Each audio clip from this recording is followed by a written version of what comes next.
Thank you, Black Beach, for coming to talk to me today. Congrats on your new record, Male Thief. It's awesome, strange, somewhat surreal. And you guys, what's wild to me is you guys have been a band now for like 13, 12, 13 years. Because I was Something looking like through your that. releases, and like Yeah, the first release is 2014. Yeah. And so has it been just you three the whole entire time? Yeah. So like how did you guys meet? Like we're all to from the start same Black Beach? town. Yeah, we all like kind of grew up together. Me and Ryan were neighbors.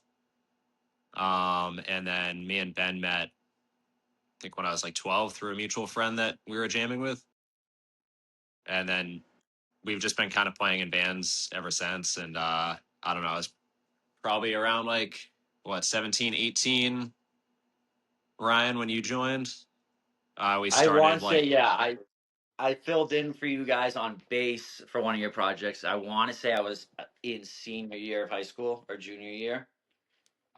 Um, and so I started filling in for these lovely gentlemen, and then their project essentially disbanded and then rebanded because there were other people involved, and their project disbanded and rebanded with me on drums and Ben and Steve, and then that's been it ever since. yeah, So, we were, so you guys have been doing it since you were like teenagers, But essentially. yeah. Oh Yeah. yeah, No, the funny thing is Ryan wasn't a drummer. I wasn't a bass player. We all kind of learned how to play music playing guitar, and then we sort of were like, okay, this is our role now. So Ryan, come play drums. Ben, come play bass. Well, Steve was born with a guitar in his hand, but that's whatever. But yeah, we've been doing it since we were kids. It's kind of crazy. No, that's yeah, amazing. And like one thing that sort of struck me is I was sort of like going through the back catalog a little bit, and sort of out of the gate, it's like pretty identifiable, like what you guys sound like. Like it has evolved and changed a lot. But sort of if you listen to that first record, it's like, oh, there's already sort of like some signature stuff going on that you guys have sort of maintained. And like when you were starting this, was there sort of like a vision of like a kind of band you want to start it, or were you just this is what happens when you put you guys in a room? kind of both, I think. Like, I'd say initially we started as like kind of what became Black Beach. We were called the Patriot Act. We were like a hardcore band, similar to Sabretooth Zombie, if you've ever heard of them, like Bay Area band. Kind of just like punk with Sabbath riffs. Um, so that's kind of how we started, and then I think we just wanted to get a little weirder and kind of brought in some like surf influence or whatever. I think that the name like Black Beach kind of was like almost a mission statement at the time, where it was, It like, implies like a kind of like surfiness, like in the aesthetic. yeah, yeah, it's Um, like Black Sabbath, Black Flag, and Beach Boys. And I think we've kind of like definitely moved out of that realm a bit over the years, but um, I think there well, was some kind of and conscious sound. yeah, and that's actually kind of like the three B's of like the stew. That's kind of like a really interesting Every blend. band that's good has black in the name. That's what we were thinking too. It was going to or be, or Beach. maybe or yeah. beach. Yeah, So You gotta so put if you them. throw black or beach in it, then the band's good. You know, I can't think of a lot of bands I don't like with black in the name. Yeah, Like I could say Black that like Tambourine. off the top. Like Ryan, you okay? Right? You okay? Yeah, hang on. Nah, there's an earthquake. My bad. but so it seemed so one thing that's weird is like going through the back catalog, it seems like very much more like rock and rolly, punky for a while. And then like around the time like Tapeworm comes out, you guys sort of get into this more I don't want to call it grunge because like growing up listening to punk, I always hated grunge. Like grunge to me is like I'm unlearning a lot of things that I thought were dirty words. Where I'm like, oh, grunge is just equals butt rock. Um, but it gets like heavier and thicker. And then boom, the pandemic, and then Jalo, which is just like insane, a true horror movie kind of record. Um, and it seems like that created like a new connective tissue to like where you ended up with Male Thief. So I guess like when did you guys like decide to like sort of throw out the whole, or was it like that? Was it like, hey, we're just gonna be like throw out this notion of like rock riffs and go like eerie? I feel like It that wasn't even like that conscious of a decision, but right. Giallo was the first time we like self-recorded and self-produced the whole project. And we did the same thing with Male Thief, aside from the mixing. So I feel like controlling our own recording environment and being able to like experiment on the spot with our songwriting is like when this newer theme began. Right. It I was would agree with that. I would say that there was never like a conscious decision to be like this is the kind of band we are now, and it was never a conscious decision to be like the band that we were then. We we just would jam and write riffs and write songs, and that would be the album. But you can hear it in going from Shallow Creatures to Tapeworm, and you can hear like we've always been heavily influenced by like you said like the grungy shit and but for Tapeworm I would say like Jesus Lizard has always been heavily like been a heavy influence on us or Piss Jeans is another one of my favorite bands and I think it wasn't the pandemic definitely that pause from playing shows and playing out as much as we were Even playing together, I definitely think. helped. Yeah, even playing together, sort of, because when we did Tapeworm and we were going right back into writing like we would normally, and then the pandemic hit, and there's a lot of songs that we were working on that will never be completed because we just moved on from them, and it's never been like a conversation. It's just what we've done as a group. Yeah, I think It's like just Is it, with like Giallo, I mean, part of the sound I guess was kind of conscious. I wanted to do something that didn't have guitar on it. Just because I don't know, everything we've done is I don't know, fuzz rock and like you know kind of I don't know, big heavy emphasis on like guitar tone or whatever. And I just thought I bought a trumpet from like my neighbor at the time, and I just thought it'd be fun to do like so a you didn't play Miles Davis trumpet punk before record. this? No, I can barely play it now. Um, but that was kind of the only I think conscious part of it was just like let's kind of mess around with different instrumentation and not be just like a guitar forward record. Um, we were already writing for like what became Male Thief at the time, and that was honestly a little side quest that we did, and kind of wrote those three songs, and then there's kind of like an improv jam at the end there, pretty quick, and recorded it and released it on cassette. But yeah, I think kind of back to what Ben was saying, we've always been, I think, evolving in sound, and uh, but that's not a conscious thing. Like, okay, we have to do this kind of record now. It's just kind of where we're at in life, and what we're listening to. So like when you're like constructing a record, I guess at what point do you know like these like this whole thing works together as a piece? Like, are you working towards the piece, or are you just like accruing material and sort of seeing what fits? I think we've always kind of done it different. Like Shallow right. Creatures was probably, I think we had 8 songs and we were like, okay, I guess we have a record because we are kind of still starting out. Tapeworm, I think, was more so, I don't know, maybe we're more conscious of like we're writing a record. And Male Thief, like I said, we've been writing some of these songs since 2020, since we got back together kind of after a few months off during the pandemic. And that some things have been like reworked and whatever. So I don't think Male Thief was really even, we knew we were writing a record, but we didn't say like, this is what it's going to be and this is what it's going to sound like. And, we need X, Y, and Z number of songs. I think just at a certain point, we were like, these are our strongest songs. Let's put a record out. Hell yeah. And it's really, Male Thief does feel like kind of dystopian. I mean, all your stuff sort of does, but this one particularly feels like it's mirroring the world in like a lot. I feel like there's a lot of themes like gentrification, that, or maybe my favorite song, "New Buildings," sort of like really is very like probably as direct as you guys ever get with anything.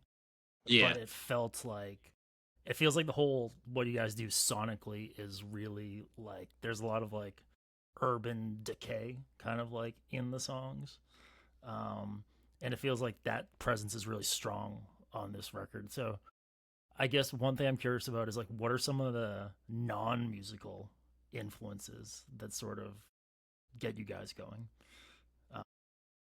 Uh, for that song in particular, the name is a nod to Neubauten, the like industrial band. I can't pronounce the full name.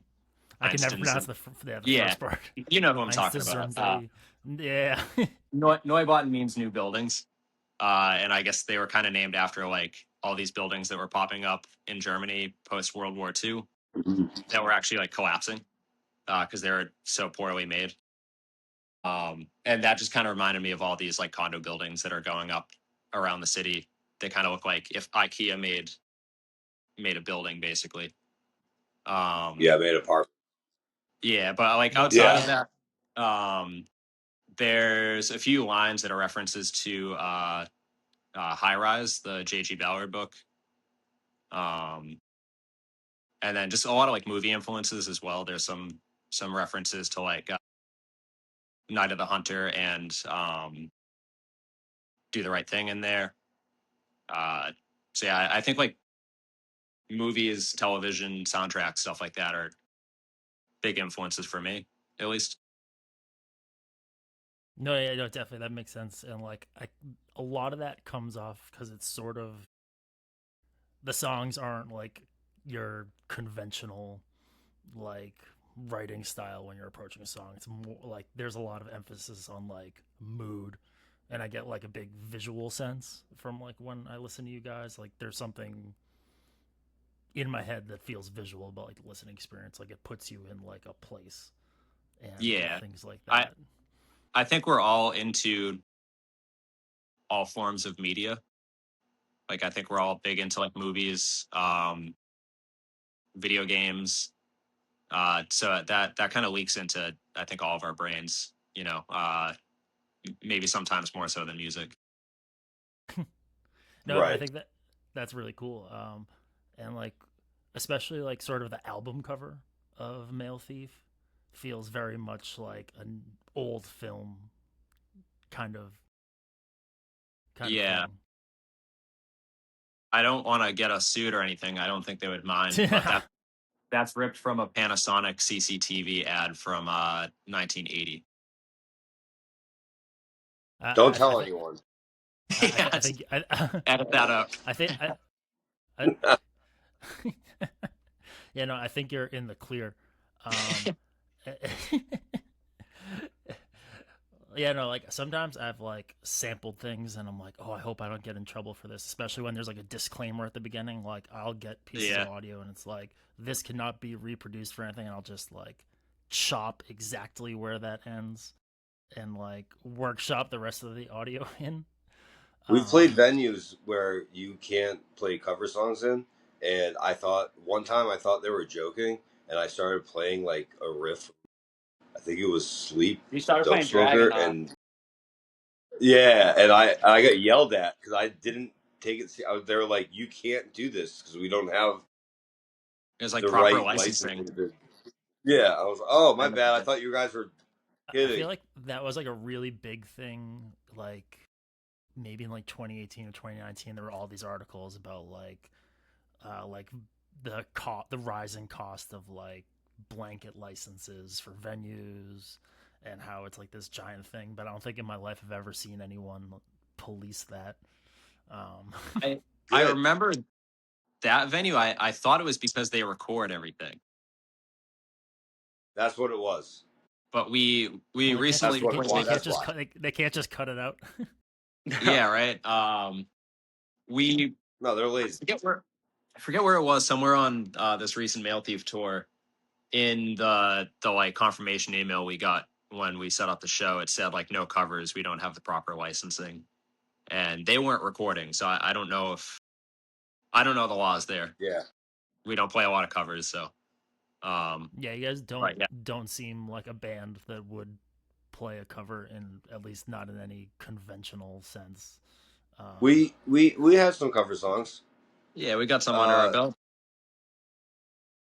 they're not really available to the public, but we did 5 to 1 by the Doors, and we did Waves of Mutilation by The the Pixie Pixies, song. Yeah. and Was that just for kicks? You guys like recorded yeah, that we shit? would play that show. I would like play that shows. That was fun. Or Hybrid Moments by Misfits. You know that. I feel like So it Misfit was. stuff should be What's public up? domain. I feel like Misfit stuff should be public domain. That's Oh sort of yeah. like my interpretation of the Misfits, where I'm like, yeah, everyone in the Misfits is an asshole. Yeah, It belongs to the people. It belongs to the people, dude.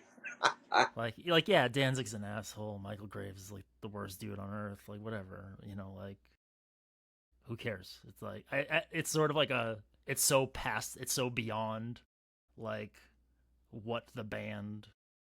It's so beyond belonging to the band, yeah. like whatever they created is like so Isn't that effervescent, like I guess.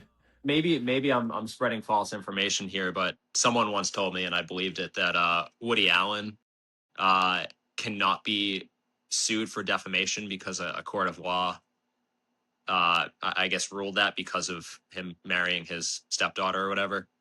And someone had tried to sue him, or he tried to sue for defamation. And they're like, "You've already defamed yourself." Essentially, was the thinking. I don't know if that's true or if that's a real thing in the American He's justice so system, he's so but Woody Allen he's is on the so same trip. Like, beyond. you know, he shouldn't be able to It's sue like, anyone. yeah, his image is so that I agree with. He should. He's You're tainted right. his own image for sure. Do you guys ever just like sit around and watch movies together? I wish we had a movie night, but I didn't go. Yeah, It we was good. watched It we was watched for. Pee Wee's Playhouse or Pee Wee's Big Adventure recently because I had never seen it. They really freaked out about that, so and that I was fun. couldn't That was a believe you lot of never saw fun. it. Yeah, I that was don't a good know. time. Have They you missed ever me. have you ever brought like film into like your sets at all, or like toyed with that idea of I like have an idea of something I soundtracking want to things? do, but I don't want to say it here. You don't want to spoil it. Yeah. Yeah, I don't want to leak the info, and I don't know if we could actually do it, but I do like when people we've had like projections, um, like up in we really like this place Tubby's in Kingston, New York. It's been like our Yeah. favorite venue to play. We have good friends up there, King and Yellow.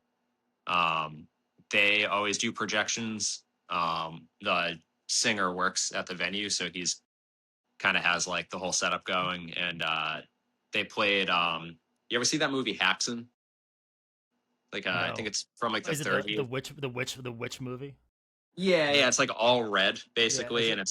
it's like about hell or something. I don't know. He like projected that behind us, and it was pretty sick. Um, but yeah, I'd like to do more film and live sets. But we don't really we all work a lot, and we don't all like live very close to each other, so it's hard to get together for movie nights. But Yeah. No, we should do yeah. more No, of I that. can imagine. Yeah. Yeah, To it's be nice. honest, right now, I'm unemployed, so I don't work a lot. The two of them work a lot. But when you do work, you work a lot. when I do Yeah. work, it's a lot. But a movie night would be sick. I think that we all enjoy enjoy film in different ways. I when we were on the road, what movie were you? What movie did you keep putting on, Ryan? Inland Empire. Yeah, all right. So David Lynch is like sort of, that's a good sort of vibe that you can put into what, influences us, I guess. Twin Peaks was a good, but yeah, that's Ryan's comfort movie. It's a 3 hour Yeah. long movie. I'm trying to He go would to just be bed. he would just be tossing it on to go to sleep. It's the cerebral nature of it, you know. Just Like I could lulls me see that away, being man. Which common. actually, you know what? I'll invite all you guys now. On the 28th, I'm gonna project Wild at Heart on the back of the house at night. If you guys want to come for a movie night, So you can come too. nice. Do you routinely project stuff on the back of the house? No, this is gonna be the first. This is gonna be the first rip. First time? Yeah, Hell yeah. yeah. So Ryan, actually, he's. I don't know if you want to talk about Castle or not, but Oh yeah, no, absolutely. he has a big yard with a house out in the boonies, pretty much, and they throw events, and it's pretty cool. So Yeah, so I we've don't been know, doing a Ryan, if lot you of want to like talk about. live music, but we're crossing it over with like food and art and kind of trying to do just like a multimedia platform for all types of like working class creatives, so to speak. Um, so we're gonna do like a film screening we're gonna try like our first hand at like a film screening essentially, and have our friends who are chefs. They invested in a wicked nice like brick oven that they left at the house, and so like they'll be running like a pizza menu. We're gonna get a popcorn machine, play movies in the back of the house. I'm gonna try to buy some velvet ropes, you know. And that weekend it's my birthday, so I got to pick God. the movie, and so I'm picking Wild at Heart. Yeah, so are you in Massachusetts where this is? And Yep, it's I'm in called the Castle? Massachusetts. I am more on the South Shore, like South Coast, rather, like outside of New Bedford. Okay.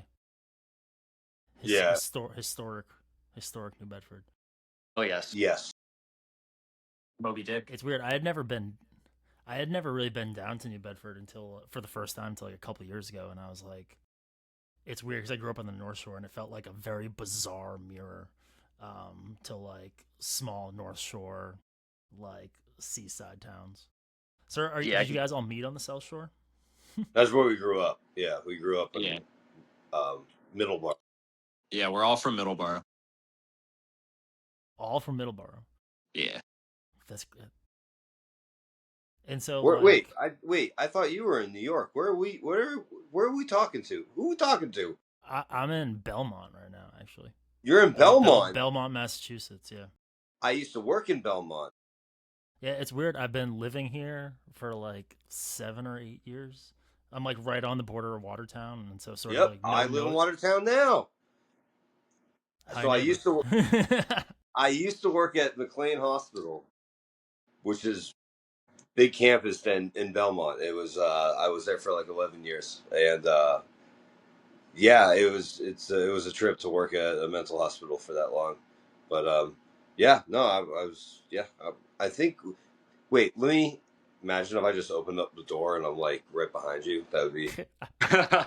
Yeah, see me walking down the street. Well, it's not every once in a while. Like I get an experience where like I see someone I know from the internet just like walking down the street Yeah. because it's like such a, and it's weird because I'm like, oh, I feel like I live very close to the city, but it's still very suburban. It's Right. like it's like suddenly I open the door, it's like suburban life, but I can be in Alston in like 15 minutes. But so like when I see people that I recognize here, I'm like, oh, that's really strange. What are Like you it's doing sort out of here? like I don't know what to think about it. Yeah, it's like there's this dude who's like some kind of comedian fitness sort of influencer I see on Instagram, and I saw him like running like right by where I run, and I'm like, this is weird. Like I don't like this intrusion. Like MySpace. like Yeah, you need some kind of yeah, privacy. it's Yeah, well, it's sort of funny because like I feel like when I listen to you guys, it's sort of like the world. It's like a very bleak world intruding upon you, in some ways. Even You though, know, that's what we go for. We go for that negativity and that vibe. even though I will say you do have like the most major jubilant opening on a song on the new record. It's "Secret World," I think, that has Oh yeah, just like I'm that's like, the wow, pop hit. it's like they went full jubilant like like Someone, I forget who, a publication reviewed the record and they referred to Secret World as sounding like U2 from Hell, which I absolutely loved. That was that's cool. that's beautiful. Yeah, That that's a should good be one. like the one liner for like your booking and everything. It's like Black Beach Ver- U2 from Hell. That kind of Can't rules. stand you too, though. I'd hate to say that. They're one of those bands that Like just like I don't know. They drive me up a wall for grinds some your reason when gears. I hear. Yeah, I don't know why.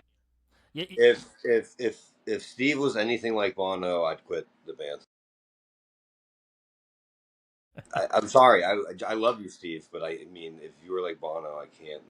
well, yeah, We're just gonna put our like next album inside everyone's phones without their consent. yeah, For Exactly. the new Apple update. Bono's weird. Bono's weird because he's like self-righteous but not indignant. You know, like I kind of want if someone's gonna be self-righteous, I just want them to be like an asshole.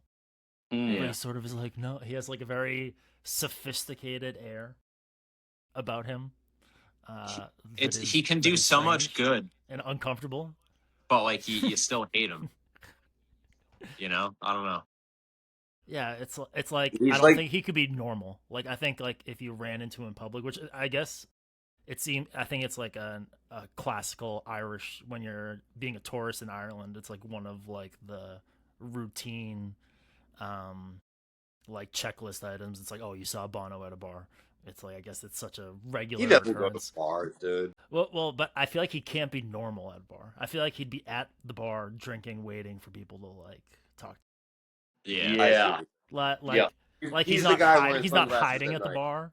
He's at the bar waiting for someone to talk to him. Yep. Yep. I feel like that's when like whenever we play with people from Western Mass and they talk about living in Western Mass, it's their go-to story is always like, "Oh yeah, I see Jay Mascis at Target."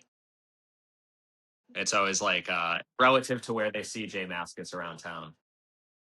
He's probably the Bono of that area, I guess. Yeah. Well, yeah, another But cooler. soft spoken in a much different way. Yeah, way Yeah, cooler. yeah. Mhm. It's like Wait. plays the loudest possible music and can't really like emote at all. It's Yeah. like yeah. It's, it's like you watch videos of him like getting interviewed about his gear, and he's like, "Yeah, this is like my 30th Big Muff," and just Yeah, we like that. actually we had the opportunity to record with this guy named Paul Coldry that he worked with Dinosaur Jr. on their first album, Bug. I think Bug's their first album, and he was telling us the story about like taking a break between like recording songs, and Jay went to the store and came back, and he had like a bag, and he was like trying to break the ice and tension and whatever. And he was like, "Hey Jay, what's in the bag?" And Jay's like, "Oh." It's like, what do you mean you don't know? You know what's in the bag. He's like, I do know, yeah. And then he just walks away. Oh, that was so Allegedly, he funny to hear wrote that the. story. Allegedly, he also wrote the lyrics to "Freak Scene" on that walk. Is Yeah, I think that that's was. also the second part of that story. So like I don't you know. yeah, and Paul Coldry's like worked with so many like Yeah, what's that studio? such a variety of bands. Uh, he Apache, right? Yeah, Mhm. yeah, Fort Yeah, Apache. Yeah, yeah. Took me a minute to like cross those Uh, wires in my brain. yeah. It Um, was a cool but cool opportunity to record with them. Oh, what are you saying? but now like you guys have gotten into like the self-recording thing, and you have like totally like total freedom, pretty much. And so I guess is that like daunting? Are you guys like? I guess one question is like, does it it seems like you guys are happiest when you're working sort of like as organically as possible. But when you're self-recording, you sort of have like all the time in the world to like over finesse and over smooth and do 5 million takes. And what's the balance in there? Because sometimes I think like you, I mean, there's something to like you work, you do every single like some bands it'll be like every single possible variation of the riff and the tone until it's absolutely exactly what it needs to be. But I feel like you guys are a little more chaotic.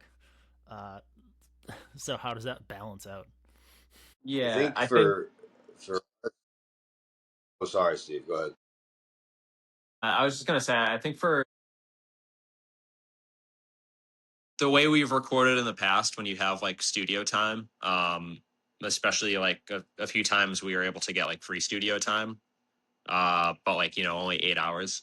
Uh, you kind of have to go in with a mission and just kind of crank out the songs. Like Shallow Creatures was 8 hour session. We pretty much played like a live set and then did small overdubs. For these past few projects, like Male Thief especially, I mean, took our sweet ass time between records. Um, you're not you're not under the pressure of like, hey, we have a studio booked for this weekend, even if it's in 3 months. Uh, so it's kind of like, hey, we can record whenever we feel like it, essentially. But we also don't have like a studio set up. Like everything's been recorded at Ryan's house at Castle for Male Thief. So we still kind of have like, hey, we have this day off together. We have to go set up, you know, work within however many hours we're like physically able to work. Um, so we still kind of, I think, have like a bit of a limit on what we can do, but we're also not like I said, tied to like, we're paying X amount of money to be here for 8 hours. That's all the time we have. So we can definitely kind of go back and tinker around or do, you know, hey, I want to do this over again. So it's allowed us a bit more freedom and I think more time to like kind of sit with the song and then, if something pops up, we can kind of rethink it and retool. Um, but we're not Is it like, is it hard to like is it hard to be like self-starting like when you're working like that? Or do So you I guys think just yeah. like going back to what Steve said, like we got the free um, studio time um, at first, like Shallow Creatures or whatever. But like we never, even when we were younger and we were playing like shows at like Knights of Columbus halls, like we always felt like our time was limited. So it was like we show up to work and play. So doing it ourselves in Ryan's house and being able to like just set up and like have me and Ryan and Steve just set up some microphones and get weird with it. Like Steve was saying, it's like it's not as laid back as it should be because we still have other things to do in our lives. We still are there to work, so it just doesn't cost us anything to rent out a studio. Like Tapeworm, we hired somebody for a weekend, and the guy is awesome. Actually, he did the Dinosaur Jr. Um, reunion albums. I think he did Farm. He did I think he's done everything some. He worked. beyond maybe. Yeah, he's worked with like Sonic Youth and I forget Kim Gordon and all that, but we never really show up and be like, "Hey, let's write songs like this and be chill." And it's like, no, we work, which is kind of we're a bunch of goofballs at the end of the day. Like you should see us in the room together, but like we are like pretty serious about this, you know. So it's kind of Well, we yeah, take and like when you guys get up on stage, it's like it's definitely not fucking around. It's very much about like the presentation and the attack. And like Mhm. it's not like you guys aren't having fun, but it is supposed to be like right. I wouldn't say disturb the audience is the right word, but to have some kind of like really intent behind the way you guys play. And I guess has like the way you've approached playing changed at all? Like in like gradual shifts, or has it just been like getting more locked in with each other as like the years go by? What do you think, Ryan? I don't know because it's so kind of like it's such a part of my life that I feel like playing with Black Beach is just like an outlet that I synthesize whatever I'm going through. You know what I mean? Good or bad. And it's just always felt like a form of like physical therapy for me. And like a big part of that is my relationship with Ben and Steve. So to me, the performance is always kind of just like a mirrored response to where I'm at, like currently, if that makes Yeah, sense. yeah. Like there'll be a show where I just came up on like my Facebook memories the other day. That was I threw a beer into the audience and hit a girl in the face with it by accident, and she commented on our picture, and I was having a fun night that night. And then there were nights where I'm just Too you know far.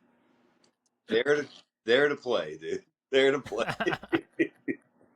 Yeah, I mean, I think like Uh, kind of like we're talking about playing nights at Columbus halls, and growing up and playing together and whatever, and uh so many of those shows, it was like there's 8 bands, and it's 3 hours at the hall that we Oh my have god. rented, and everyone wants to play their own drum set, and everyone wants to play their own guitar cabs. So it's like, the setup breakdown time is like, you got to do this shit in 5 minutes. So that's kind of like what we're used to. Even now, if you watch us like set up, it's kind of gross, like how quick we do it and how much we're like rushing to get on and off stage, even when it's like, our record release show and our stuff's going to be backline.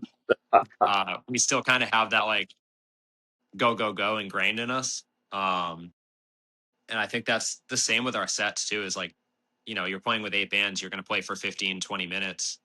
Uh, I think we still like just a short, sweet set, kind of to the point, not a Yeah. lot of like, I hate stage banter. I hate having to like fill space. I don't like when other bands do it most of the time, unless No, they're like yeah. real charismatic or whatever. But like, um, that's just the kind of set I think we're used to playing and we like playing. Probably the only difference now is like we play a lot more kind of like slower, drawn out songs. But it's still like, I still want it to be like a Ramon So set. instead of instead of 10 2-minute songs, it's yeah, 5 4-minute songs. Yeah, yeah, exactly. Yeah, I don't know if you guys Yeah. ever played those hall shows where they had the stages on both sides. So it's like there's never a break in music. It's yeah. We've like done that. 16 bands. And Oh Oh, yeah, we, to me that's even worse. It's like yeah, yeah. those were the true like, oh god, like why are we playing this show with all these like weird screamo bands? Um there's like nothing Yeah, I wrong. mean, when I There's was nothing young there was a wrong with lot of screamo that. band. the halls we were playing did not have No, stages. it was yeah, no, I use the term stage Yeah. stage. But Air yeah, quotes no, stage. no breaks But yeah. between is Well, no, can be rough. yeah, in defense, this is not a slam at screamo, but sort of there was a sort of convention of like 2000s scene band that was really bad, and really popular around like I think like 2003 to 2008. Yeah, that's what we were No, growing no, up not playing. after 2008. Maybe like yeah. Yeah. And now you have like a perfect reaction against some of that in some ways. But some of them, Um, some of those guys play because they were all guys playing that sort of music. They were pieces of shit. I'm not gonna lie. Yeah. but So yeah, I no, that's a whole nother. I mean, you didn't get canceled for throwing a beer can, so you yeah no live to fight another day. yeah Canceled. Oh, that's good.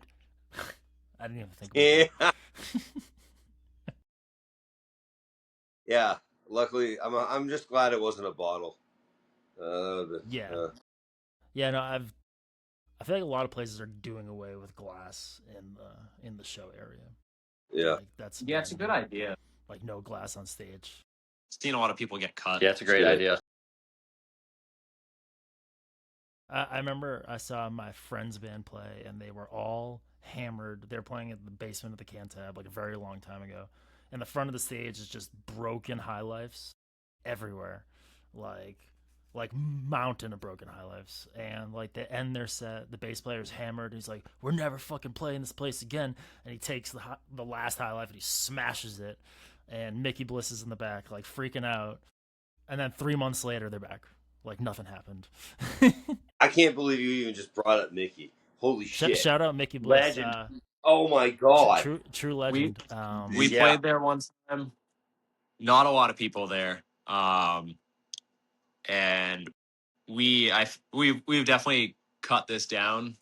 Kind of scaled back here with volume in the last few years, and the amount of amps that we play or whatever. But like I used to play like a late '70s twin Fender Twin, which is like the highest wattage twin they made on 10, like every show. So it was like excruciating. And we were playing Good there luck.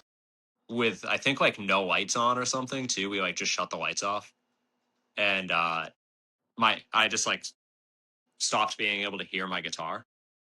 And I turned around and I saw like some smoke, and Ryan was next to the amp, and he was like, "Yo, your shit's on fire, I think."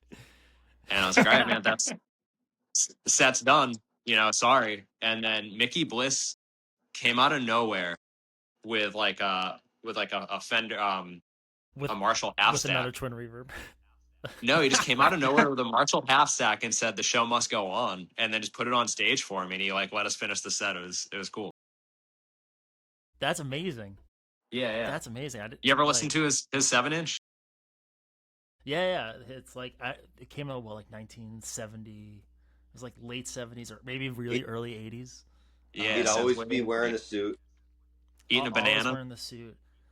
Only Eating a only banana. available by phone. In some ways, I think in some ways I think that might actually be like a good move for promoters if you really want to like weed out people who aren't really committed. Just make them call you, Very true. and that's immediately gonna like decrease the amount of bullshit you have to deal with by like 80%. Yeah. But I have a voice. He left me a voicemail one time, and I had this. I was booking a show for my friend's band from Albany, and their name of the band's Girth Control, and he asked, he's like, so do I have this right? It's like birth control, but girth control, GIRTH. And I was like, guys, this is so funny. I have to send you this message. And they thought it was like the funniest fucking thing, and they put it on their record as like the intro, like for one of their things. Oh, that's awesome. So yeah, shout out Mickey Bliss. Shout out the Cantab. Shout out blowing up twin reverbs. You got to move on to like the quad reverb next. That's the next step. The double don't size. get me alone. I saw one on Marketplace the other day, and it went pretty fast. I was like, I always keep my eyes open. I bet one they're day. cool. You know, like the One day. ones with the 6 speakers too. I forget what those are Yeah, called. the Super 6. Yeah, the Super 6. Yeah. That this band Date Night that we used to play with from Nashville. Oh my god. That's all the guitarist had was Telly into a Super 6, which is like that's some like real Nashville shit actually Wall looking of back. amps. But it's just like the perfect tone. I think he put everything on 6 and then like a little bit of reverb and it was just like the perfect rock tone. He was so good. Yeah. That band was great. That band was great. All right, so I guess one last question I have is, what do you guys have coming up? Stuff you're excited about? Projects in the works? I feel like most immediately is we're playing Nice Fest next Friday, the 24th at the Rockwell Theater in Somerville. Crystal Ballroom, I Ballroom, feel like right? what's up? Oh, is it at Crystal Ballroom? Yeah. Oh, okay, even better. But so yeah, I don't know. We're really happy to be a part of Nice Fest. Krill's playing, which is like fucking crazy, and It's just like a big, I feel like a great New England showcase. So I'm really like honored to be a part of it this year for sure. I'm excited to play with Downtown Boys. Been a fan of them for a while. Same. Um, After that, uh, Shallow Creatures is 10 years old this year, which we just realized. So we're considering maybe doing like some kind of anniversary A show or Shallow Creature something. show. Yeah, yeah. And yeah, just kind of focusing on just playing out of state more and continuing writing. Hell yeah. Yeah, I Well, think the it's tough. I guess it's like, yeah, Nice to Fest is going to be great. We're going to continue to try to play out of state, continue to write. But like the older we get, it's like it's just hard to continue on with like the writing process that we do. But it's never going to stop. So I think that's the goal. Is just to keep on keeping on. You know. well, yeah, that's what I think. That's what I think is really admirable. You guys just love it and love each other Yeah. and like just make it happen at your speed. Uh, Yeah, it's kind of. So I feel it like sounds like. Oh, sorry. this band's always been, I think, just kind of an outlet for our friendship in a way, and that's probably why it's evolved so much over the years. You know, it's because we're not trying to be a certain type of band or do a certain type of music or whatever. We're kind of on our own schedule here.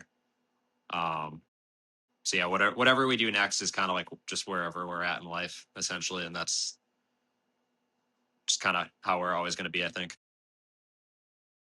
Yeah, it's always just awesome. felt like Black Beach has always just felt like, and I'm sure I can say for all, just like not a bit, just a part of my life. Like it's just a part of our lives.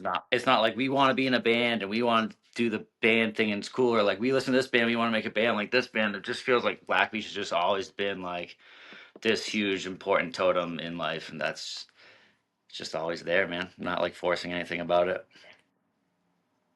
Right. Awesome. Well, thank you guys so much for talking to me today. Looking forward to listen jamming out more to the new record and everything else you have coming up. So, thank you and have a good one. Thanks for having us.